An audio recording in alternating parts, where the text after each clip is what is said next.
সোণগুটি চপোৱাত ব্যস্ত একাংশ কৃষক। কোনো আঘোণ মাহ নহয়। আঘোণ মাহত সোণালী ধান চপোৱাৰ দৰে বহাগ জেঠ মাহতো হালধীয়া মাকৈ চপোৱাত ব্যস্ত এখন গাঁৱৰ কৃষক। এই গাঁওখন অৱস্থিত বাক্সা আৰু বৰপেটা জিলাৰ সীমান্তত। গাঁওখনৰ নাম হৈছে দুমুনি গাঁও।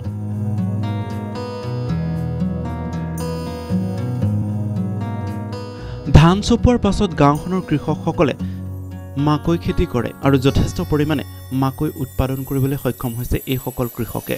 গাঁওখনৰ প্ৰতিগৰাকী কৃষকে বিঘাই বিঘাই মাকৈ খেতি কৰি বহাগ মাহৰ শেষ আৰু জেঠ মাহৰ প্ৰথম পষেকতে পথাৰৰ পৰা এনেদৰে হালধীয়া মাকৈ সোণগুটি চপোৱাত ব্যস্ত হৈ পৰে। প্ৰতি বছৰৰ দৰে এইবাৰো গাঁওখনৰ শতাধিক কৃষকে এইদৰে মাকৈ খেতি কৰি স্বাৱলম্বিতাৰ পথ দাঙি ধৰিছে। কেৱল ধানৰ ওপৰতে নিৰ্ভৰ নকৰি মাকৈ খেতি কৰি যথেষ্ট পৰিমাণে উপকৃত হৈছে গাঁওখনৰ কৃষকসকল। News desk report the news plus. সোণগুটি চপোৱাত ব্যস্ত একাংশ কৃষক। কোনো আঘোণ মাহ নহয়। আঘোণ মাহত সোণালী ধান চপোৱাৰ দৰে বহাগ জেঠ মাহতো হালধীয়া মাকৈ চপোৱাত ব্যস্ত এখন গাঁৱৰ কৃষক। এই গাঁওখন অৱস্থিত বাক্সা আৰু বৰপেটা জিলাৰ সীমান্তত। গাঁওখনৰ নাম হৈছে দুমুনি গাঁও।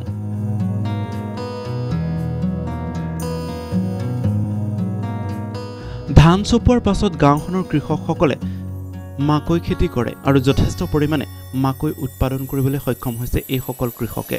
গাঁওখনৰ প্ৰতিগৰাকী কৃষকে বিঘাই বিঘাই মাকৈ খেতি কৰি বহাগ মাহৰ শেষ আৰু জেঠ মাহৰ প্ৰথম পষেকতে পথাৰৰ পৰা এনেদৰে হালধীয়া মাকৈ সোণগুটি চপোৱাত ব্যস্ত হৈ পৰে।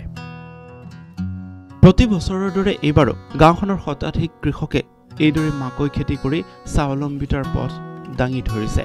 কেৱল ধানৰ ওপৰতে নিৰ্ভৰ নকৰি মাকৈ খেতি কৰি যথেষ্ট পৰিমাণে উপকৃত হৈছে গাঁওখনৰ কৃষকসকল। News desk report the news plus.